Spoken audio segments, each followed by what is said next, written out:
Dans cette vidéo, on va parler gaz, ballonnement et alimentation.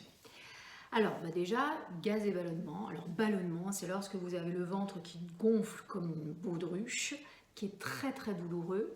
Et puis les gaz, évidemment, c'est les pecs que l'on occasionne dans la journée. Alors à savoir que si vous faites, ça devient vraiment problématique si vous en faites plus de 10 à 15 par jour, vous voyez, et que vous marchez, vous pétez, que chaque mouvement engendre des gaz, quoi, hein, des pets.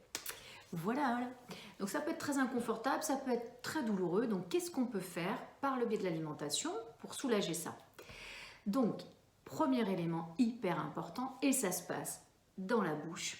Si vous ne mâchez pas suffisamment vos aliments, je sais, on vous l'a dit, on vous l'a redit, mais bon, ma foi, c'est le b.a.-ba, et que surtout, vous n'en salivez pas, je le mets entre guillemets parce que le mot n'existe pas, que vous n'en salivez pas les aliments, ça va être compliqué. Et surtout, une catégorie bien spécifique d'aliments que sont les féculents.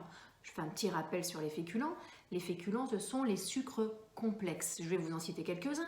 Le pain, les pâtes, le riz, quinoa, la patate, potimarron, tubercules, toutes les tubercules, c'est-à-dire la butternut, la courge, la châtaigne, la banane quand elle est extrêmement verte et pas mouchetée, pas piquetée de noir.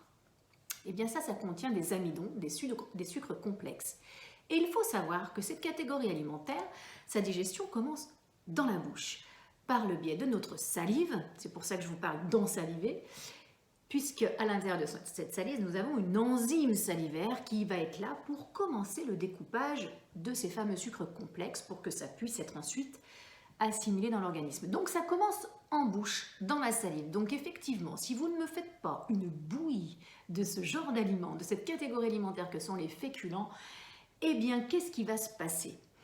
Vous n'allez donc pas commencer la digestion de ces aliments-là, de ces glucides complexes, et ça va se terminer dans votre intestin, et notamment dans votre côlon ascendant, qui est sur votre côté droit, le côlon qui monte.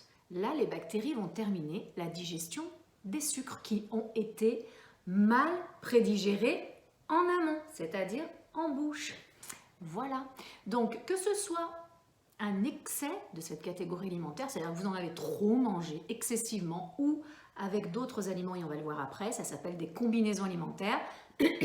Pardon. Donc, que vous ayez mal associé les choses ou que vous ayez consommé en excès de ces sucres complexes, eh bien, ça se terminera dans votre intestin et ce sont vos petites bactéries qui vont terminer la digestion de ces sucres. Et en bossant, en terminant la digestion, elles libèrent des gaz.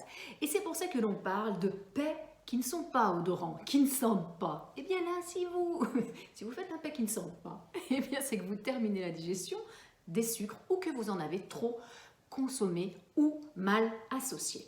Donc on pense bien à ça au niveau de la salive, on prend son temps, surtout sur les féculents et on fait une bouillie. Si on n'a pas fait une bouillie, on n'avale pas. Sinon on sait ça va terminer dans l'intestin et que ça va gonfler et créer des gaz. Ça c'était le premier élément, féculents, ensalivement.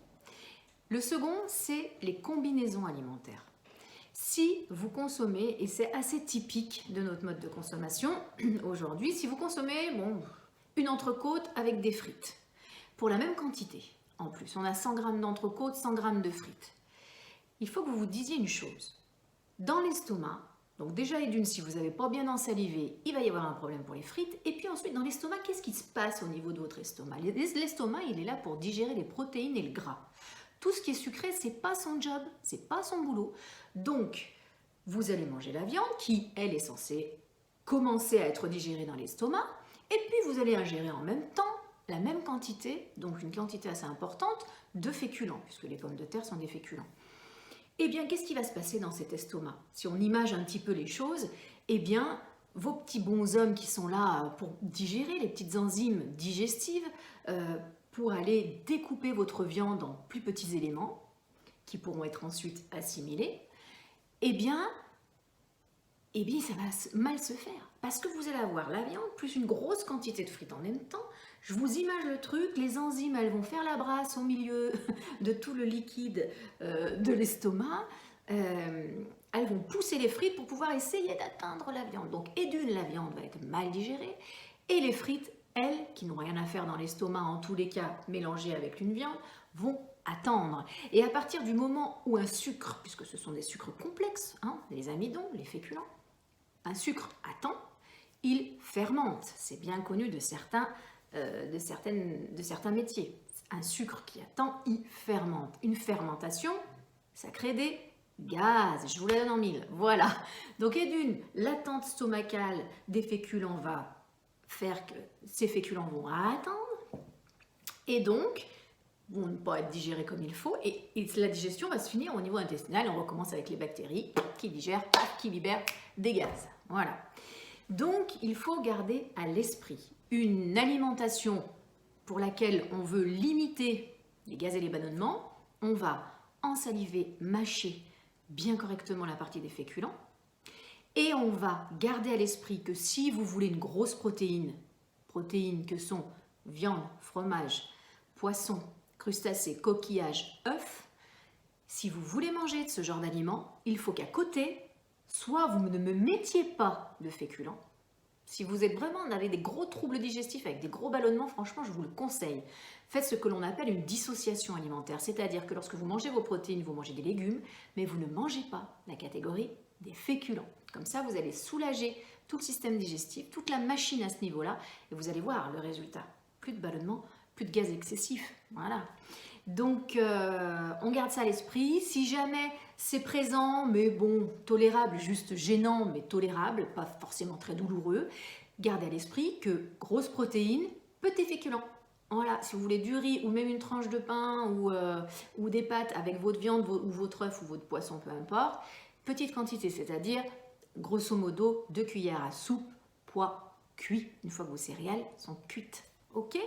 Et comme ça, vous éviterez ce genre de désagréments que sont l'excès de gaz et le ballonnement quand il s'installe et qu'il est douloureux. Voilà, je vous dis à très vite pour d'autres conseils et thématiques.